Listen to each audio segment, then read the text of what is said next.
Nia had learned to measure safety in small things. The neighbor's hydrangeas each July, the old man 2 houses down who walked his beagle at dawn, and the steady rattle of buses on the avenue. On a warm Saturday, she sat on her stoop watching Eli build whole cities from plastic cars. He narrated accidents and rescues with solemn authority, laughed at a joke he'd made, and waved a bent paper plane like a prize.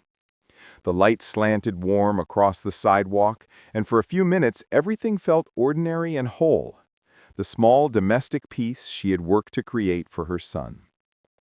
Then, a patrol car pulled up, and the calm split. 2 officers climbed out and crossed toward the yard with deliberate steps. Neighbors paused on porches, windows opened with slow faces leaning out. Eli looked up, confusion making his smile falter. The officers asked quick questions, name, relationship to the child, whether anyone had been bothering them, in a tone that sounded cautious more than curious. Nia answered, handed over her ID, and kept her voice steady for Eli's sake, even as humiliation and disbelief churned inside her. It was not the sight of uniforms that stung most. It was the implication that a mother and child playing in their own yard might be seen as out of place. Nia found herself replaying the scene. Who had called, and how would they describe them? Had the caller used words like suspicious to describe a black woman and her son? Or had something else been said that turned a quiet afternoon into a civic moment? The uncertainty felt corrosive. In most ways, Nia's life was ordinary. She worked as an early childhood educator, knew the farmers market vendors by name, swapped recipes with Mrs. Alvarez next door, lent the ladder to the contractor fixing a porch, and organized the occasional block barbecue. But belonging is not only made of deeds, it is shaped by what others believe and how quickly community unease becomes a call to authority. Nia did not forget the afternoon quickly. For days he flinched at engines and avoided the patch of grass where the officers had stood. Nia found herself explaining, gently and inadequately, that sometimes people worry when they see something they do not understand. The explanation felt thin. Minor slights had occurred before, a curt remark from a landlord, a passerby's twice-turned head, but those stings were different. They were personal annoyances. An emergency call was another order of thing. Public, legitimized, and able to change how the neighborhood regarded a family. If this scene rings true for you, if you have seen a neighbor treated as a problem for simply existing, please share your experience in the comments and subscribe for more cop stories. We collect these accounts not to shame individuals, but to ask a harder question. Who gets labeled suspicious, and who automatically receives the benefit of the doubt? The officers left without taking formal action, but the rupture did not close. As dusk fell and Eli's toy cars slowly resumed their pretend lanes, Nia made a quiet decision.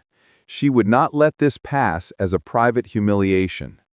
The next morning, she would request the police report, check any 911 logs, and begin a careful record of interactions. Whether she intended to confront the neighbor, call a community meeting, or seek legal advice, she would start by gathering facts. Silence might feel like safety, she thought, but it could also be the price of normalizing something dangerous for her family and others on the block. The call came from a voice that sounded steady and thinly polite, the sort of tone designed to translate discomfort into urgency. Nia learned later that the neighbor had reported a suspicious person in the yard.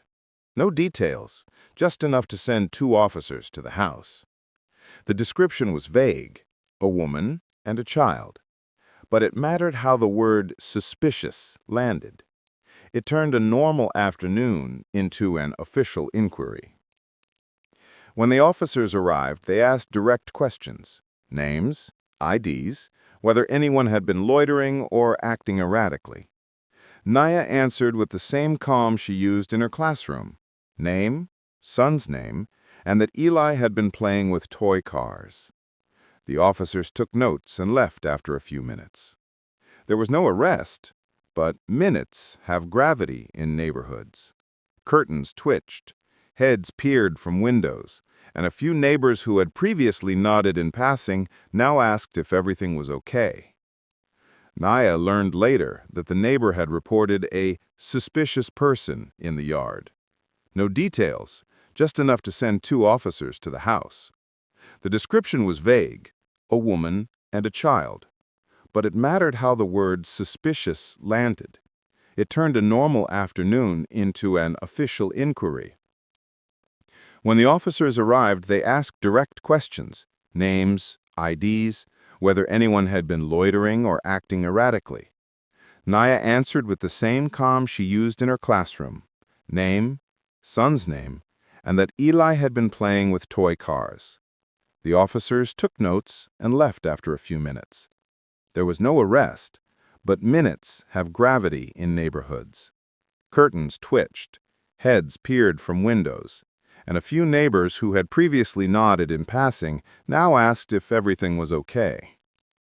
Naya watched the exchange with wide eyes, and later asked whether he had done something wrong. Naya improvised an explanation that tried to teach about safety without making play frightening. More than humiliation, she felt the sting of being turned into a line in a report. A police incident number was issued. A 911 summary would be logged. The neighbor's choice to call authorities had transformed a private moment into paper that could be referenced again. That evening, Naya walked up the driveway to speak with the neighbor. He offered a clipped account, framed as concern. He'd seen someone he didn't recognize and felt uneasy. When she asked for specifics, he avoided detail and retreated behind a screen door. The deflection felt like an evasion of responsibility. The block's response was mixed. Some neighbors checked in, one left a casserole, another advised keeping the peace. The variety of reactions revealed a difficult social calculus. Press the issue and risk being labeled difficult, or let it slide and accept a precedent that could hurt others. Naya felt the pressure of both choices. Practically, she began documenting. The next day, she went to the police station to request a copy of the report. The clerk noted the incident number and said it might take days to process. She asked a nearby daycare owner, someone who often watched Eli play in the yard, to write a brief note confirming his regular presence in the yard. Small pieces of corroboration, she believed, could counterbalance a vague allegation. When the report arrived, its language troubled her. A terse entry logged a suspicious person with no description of threatening behavior.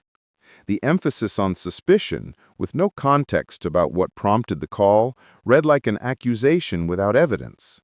Paper had already begun to shape a narrative that left her voice out. The emotional ripples were subtle but real. Porch conversations became shorter. Eli hesitated at the gate where he used to run. Naya found herself scanning the street when strangers passed, cataloging faces in a way she had not done before. She thought about other places where casual reports escalated into serious interventions. The thought of that possibility felt like an urgent reason to prepare. By weekend, Naya had installed a small camera, kept a log of interactions, and collected the daycare note. The act of gathering facts steadied her. It was not about escalation, it was about creating a record should the pattern repeat. She also considered next steps, presenting evidence to the neighborhood association, or requesting a review of 911 dispatch language, or seeking advice from a legal aid clinic. For now, her priorities were immediate: reassure Eli, restore ordinary routines, and protect her family from becoming a repeated item in a database. The neighbor's call was brief, but its effects would linger unless met with clear documentation and a refusal to let a vague suspicion be the final word. Naya decided to treat the incident like any other problem she needed to solve. Gather data, verify facts, and build a clear timeline. She started small. The security camera she'd been thinking about for months went up by the porch within days. It was not an act of paranoia, she told herself, but a practical step. Footage could show Eli playing, the route neighbors took past their house, and whether anyone lingered in ways that justified a call. She also spoke with neighbors she trusted. Mrs. Alvarez, who lived 2 doors down and ran the community garden, confirmed she'd seen Eli in the yard almost every afternoon since he was a baby. The owner of the corner deli, who often joked with Eli about his toy trucks, wrote a short note stating he had never seen anything suspicious. Small corroborations like these began to form a pattern that contradicted the single, vague claim lodged by an unnamed caller. Naya took a different tact as well. She knocked on the door of the neighbor who had made the call. He was polite but guarded, offering a vague explanation about feeling uneasy when he saw an unfamiliar person. When she asked whether he had seen anything threatening, he could not point to a single act. His words felt rehearsed, as if unease had become a habitual lens through which he saw differences in the neighborhood. The camera footage did not show any wrongdoing, just Eli running around, a package delivery, and a jogger pausing briefly to tie a shoe. But she captured one useful clip, a woman across the street lingering at a mailbox at the same time the caller later said she had noticed suspicious activity. Naya posted a polite, factual note on the neighborhood group with timestamps and a still frame, careful not to cast accusations but to invite witnesses. Responses arrived within hours. A few neighbors corroborated. Encouraged, Naya reached out to the daycare that sometimes watched Eli. The manager agreed to write a confirmation that Eli was a regular presence and described his usual behavior. She also requested the 911 call log and the police report through formal channels, a process that took patience and a small fee. When the documents arrived, the dispatcher's summary was brief and lacked detail. The language emphasized suspicious person without noting any aggressive behavior or specific threat, an ambiguous account that left out context. Small investigative victories accumulated. Notes from the deli, the garden, and the daycare formed a dossier. The camera added objective, time-stamped evidence. The neighborhood thread helped surface witnesses and key contextual details. Most importantly, the collected material started to shift the narrative. This had not been a single, isolated reaction, but a moment that a few people remembered differently from her family's reality. Not every conversation landed well. A few neighbors suggested she was stirring trouble, advising her to take the high road and let the issue fade. Others worried that pushing too hard could alienate potential allies. Naya weighed those cautions. She did not want to create conflict for its own sake. Her goal remained narrow and practical. Ensure her family did not become the subject of repeated, unfounded calls that could escalate into evidence. Collecting evidence also changed how she felt. It replaced the helpless churn of rumination with purposeful action. The acts of knocking on doors, requesting documents, and saving clips turned indignation into a sequence of steps. She started compiling a simple timeline, the date and time of the call, when officers arrived, what was said, and neighbors who could confirm routine behavior. Hard facts, she realized, were more persuasive than anger. By the end of the month, Naya had an organized file and a growing list of supporters. The neighborhood threat had flagged a handful of other instances where residents had felt alarmed and called police over ambiguous behavior. Those posts broadened the issue from a single call to a pattern of reaction that disproportionately affected certain families. The discovery shifted her thinking. This was no longer just about her yard. It was about how a community defines safety and who gets to assume a person is a threat. Armed with evidence and community corroboration, she began to consider the next steps: presenting the dossier at the neighborhood association meeting, requesting a review of 911 dispatch language, or bringing the matter to a local civil rights group. Whatever she chose, the work she had done made the decision less reactive and more strategic. She had moved from feeling targeted to building a case that could change how the block responded to fear. Naya had expected paperwork. She had not expected language. When the formal incident report and the 911 transcript arrived, the words on the page read like a shorthand accusation. The dispatcher's note logged a suspicious person in yard, and the caller's description was brief. No mention of threatening behavior, no detail that explained fear beyond unfamiliarity. What struck Naya was how the entry could be read later without context, a label that shapes future interactions. She took the documents to a free legal clinic hosted by a local nonprofit. The volunteer attorney flipped through the report and explained the mechanics. 911 calls create permanent records. Police reports can be indexed and searched. Terminology like suspicious becomes part of a searchable narrative that can shape future enforcement. The attorney talked about civil rights angles and the difficulty of proving discriminatory intent, but also suggested practical remedies, administrative corrections, formal requests for annotations, and involving community advocates to push for policy review. Legal advice arrived with options and caveats. A complaint to the police department could prompt an internal review, but such reviews often moved slowly. Requesting a correction or an annotation that included Naya's account might be faster, yet it required persistence. A civil rights suit was possible, but costly and lengthy. The attorney emphasized a pragmatic path: document everything, escalate through administrative channels, involve community advocates, and gather corroborating evidence that could make an administrative correction more likely. The conversation felt tactical. Naya learned that a single caller's vague report could have disproportionate consequences if it became part of a pattern. It could make future interactions with law enforcement more likely and shape the neighborhood narrative about who was out of place. The volunteer suggested drafting a precise correction request attaching camera stills, the garden volunteer's note, and the deli owner's statement. She asked that the report be annotated with her account and that dispatch language be reviewed. She copied the legal clinic and a civil rights group on the letter to ensure multiple stakeholders were aware. Before sending it, she posted a carefully worded excerpt from the 911 transcript to the neighborhood group, redacting identifying details and focusing on language rather than the caller. The post sparked debate and brought other neighbors forward with similar experiences. The attention made the correction request feel less solitary.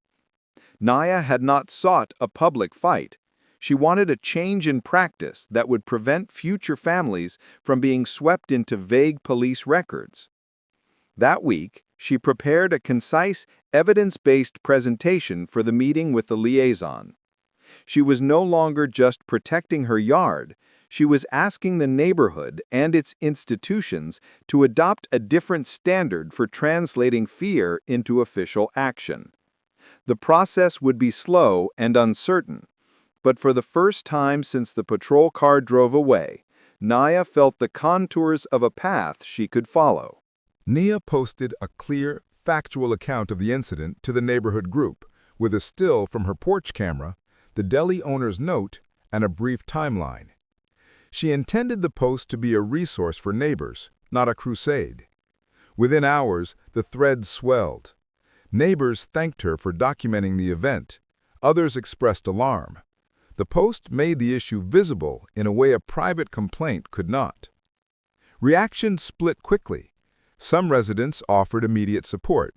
Messages arrived promising to corroborate what they had seen, to attend the association meeting, and to help with childcare for Eli during events.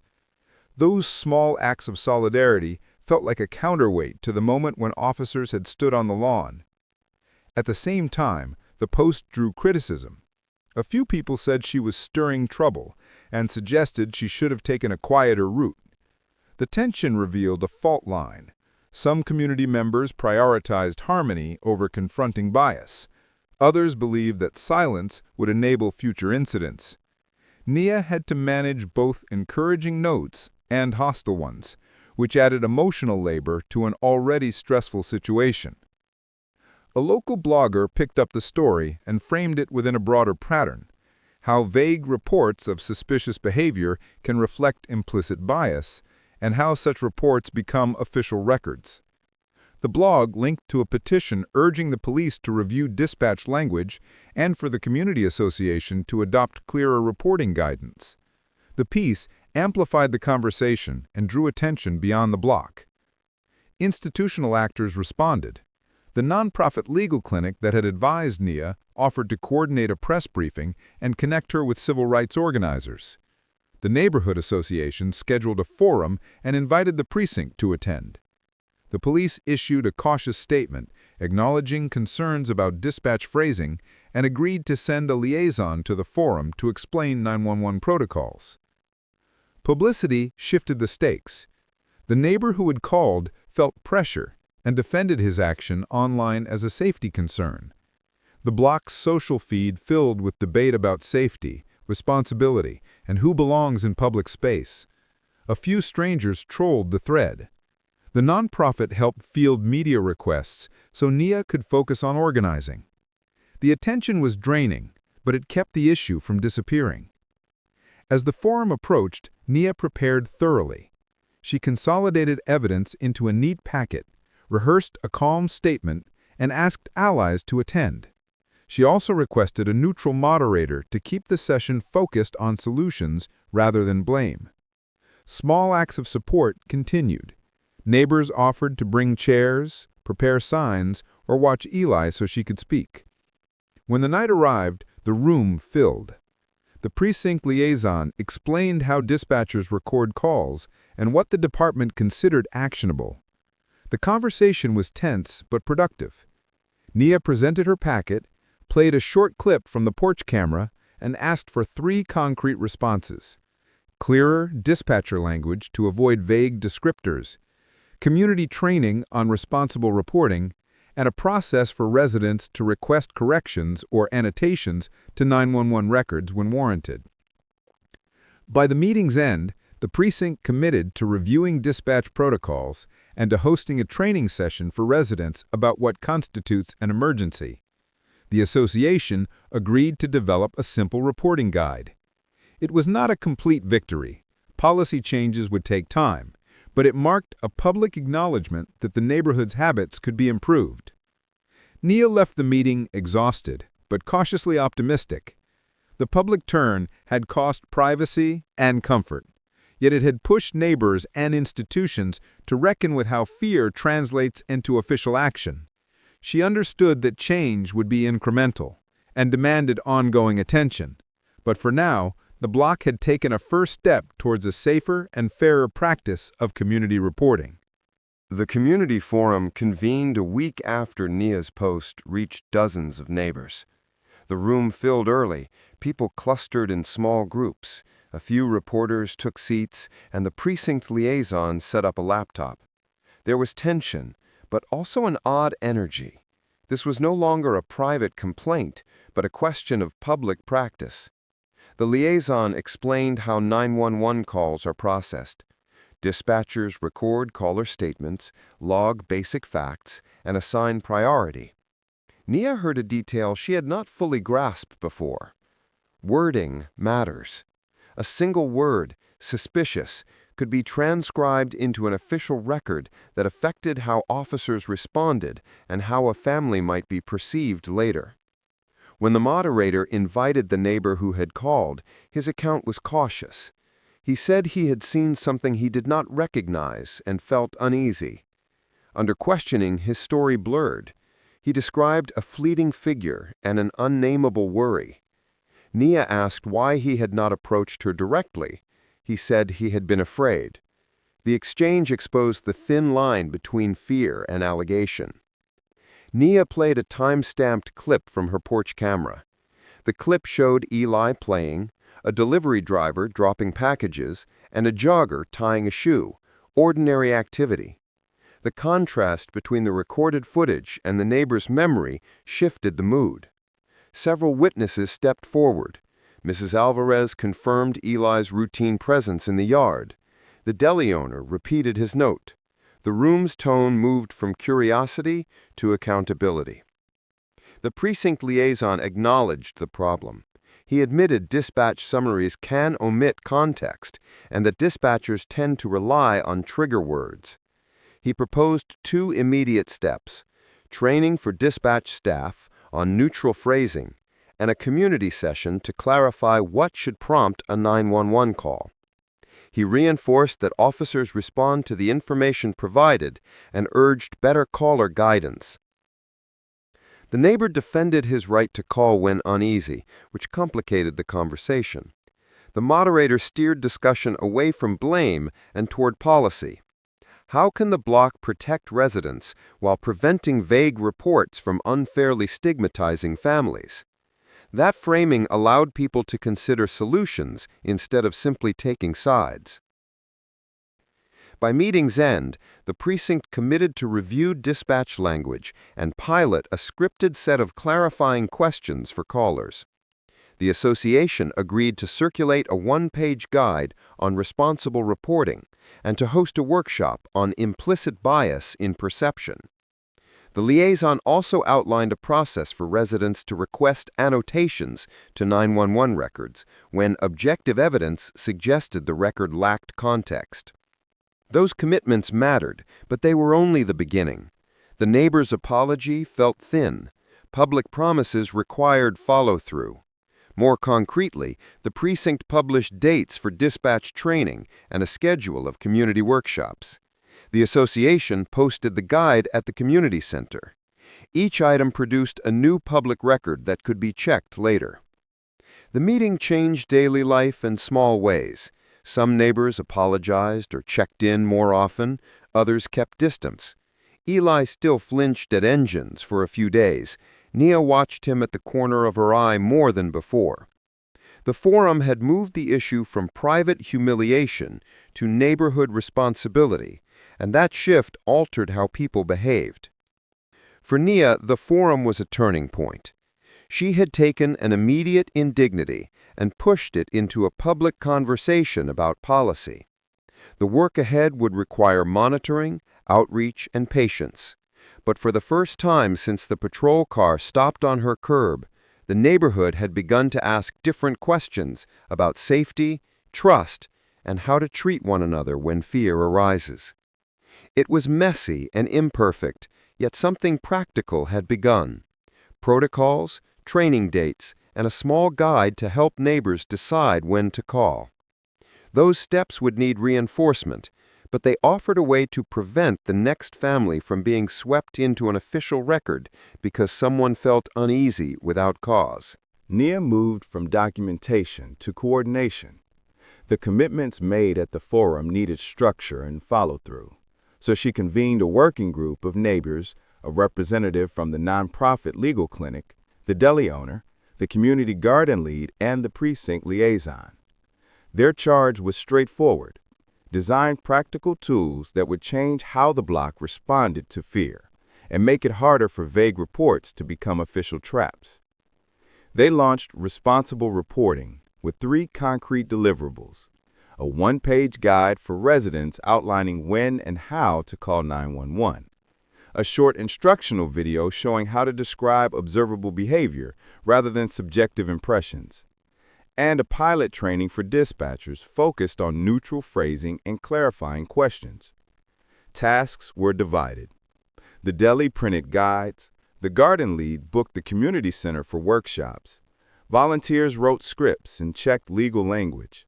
The nonprofit coordinated outreach and hosted materials online. The first community workshop was surprising in its effect. Neighbors role-played calling scenarios and practiced using the guide's language. Where is the person located? What exactly are they doing? Is anyone injured? The exercises reframed the impulse to call into an exercise in information gathering. People left with a pledge to make a neighbor check before calling when safety clearly did not seem at risk, and several signed up to help distribute guides. Parallel to community outreach, the precinct piloted changes. Dispatchers agreed to adopt scripted follow-ups and to log more descriptive objective details. When a caller used vague terms like suspicious, dispatchers were trained to probe for specifics and to note ambiguity rather than defaulting to alarm language. An internal flagging system was added so calls lacking evidence would not trigger immediate high-priority responses unless other risk indicators were present. Early metrics showed fewer dispatch units on ambiguous reports and better information flow when officers did respond. Nia and the group also created digital tools, a one-page incident checklist families could use to document date, time, witness names, photos, and a brief description, and a template email to request annotations or corrections to 911 records when a report lacked context. The nonprofit hosted the materials on its website and promoted them through local social channels. These resources lowered the barrier for families to convert concern into evidence that could be shared with authorities or the neighborhood association. The initiative gained traction beyond the block. A city council member invited responsible reporting to present at a public safety meeting. Nia testified about how vague descriptors in emergency reporting can amplify bias and recommended citywide dispatcher training and a public education campaign.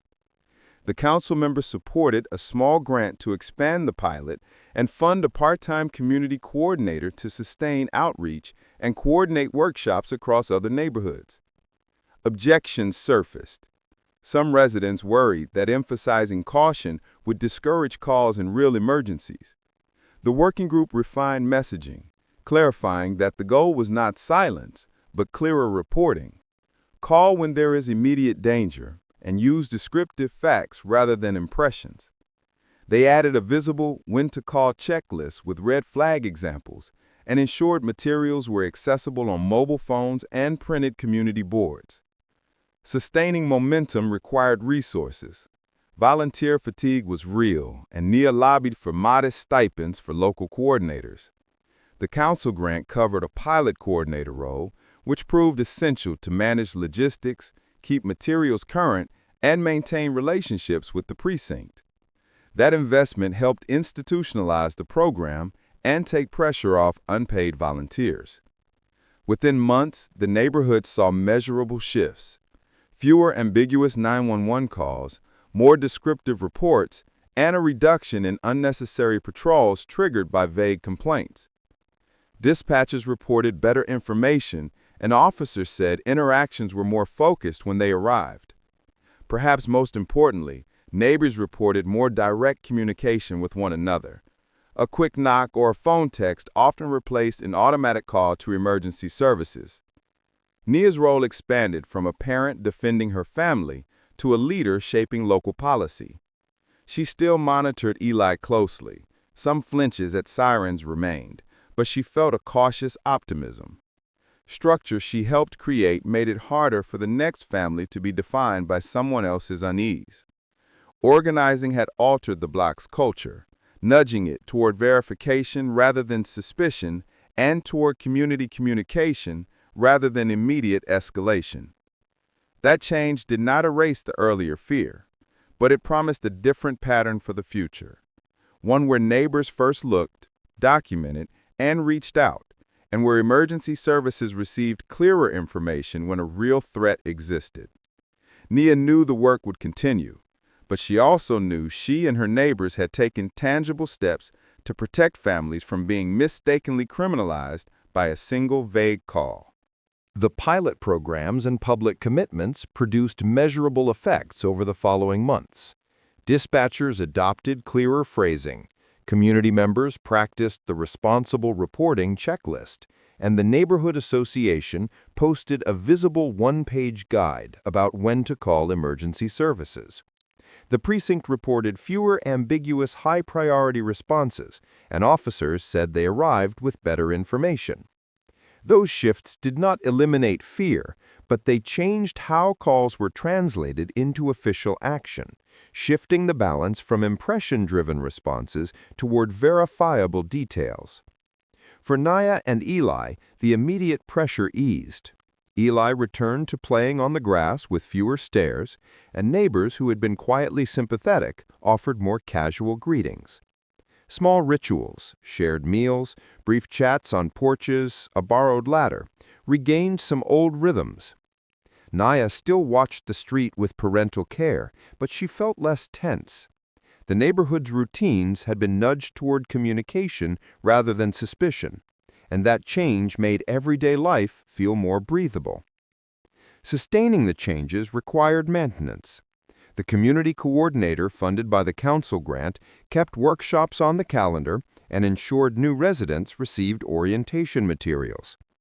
The pilot expanded to nearby precincts after city evaluators documented a decline in ambiguous calls and an improvement in officer response efficiency. Fewer unnecessary patrols meant officers were available for genuine emergencies. And clearer caller information improved response quality and safety for everyone. Public records also shifted. Residents who requested annotations to past 911 entries saw some dispatch logs updated with clarifying notes that included their follow-up statements and corroborating witness accounts. The process was imperfect, but the ability to correct or contextualize records gave families a means to contest narratives that had once frozen them in a stigmatizing frame. Legal advocates praised the combination of annotation and oversight as a practical model other neighborhoods could adopt. Emotional aftershocks persisted. Eli flinched at sirens for months, sometimes clinging to his mother when trucks passed. Naya enrolled him in a playgroup and worked with a school counselor to help him process the experience. Small therapeutic routines, reading at bedtime, predictable park visits, friendly hello rituals, became part of the healing work. They learned that policy alone could not repair fear. Kids needed reassurance, routine, and time. The larger lesson is clear. Systems often record human fear as fact until people intervene to translate impressions into evidence. A hurried 911 call can become an official statement that shapes future enforcement, housing interactions, and even employment checks if left unexamined. Addressing this required both policy, clear dispatch scripts, documented escalation criteria, and a transparent annotation process, and culture, neighbors talking before dialing, collecting observable details, and prioritizing verification over assumption. Naya's role evolved. She remained a parent, but also became an organizer and resource. She helped produce an orientation video, served on the oversight panel reviewing dispatch summaries, and mentored families who faced similar calls. The work was not always satisfying. Bureaucracy moved slowly, and some residents resisted change, but the small wins accumulated. Fewer ambiguous reports, more neighbor checks, and a block culture that leaned toward curiosity and care. Practical takeaways for viewers. If you are profiled or called in, document what happened, gather witness statements, request the 911 transcript and police report, and ask for annotations if the official record lacks context. Share evidence with community groups or legal aid organizations, and push for dispatcher training and clear reporting guidance. If your neighborhood lacks a responsible reporting guide, ask your association to adopt one and request a workshop with your precinct to review dispatch language and caller practices. Naya's story does not erase the initial harm. No policy can rewind a frightened child's nights, but it shows how organized response, documentation, and sustained advocacy can reduce the chance another family faces the same indignity. Turning private humiliation into public reform required patience, allies, and concrete tools.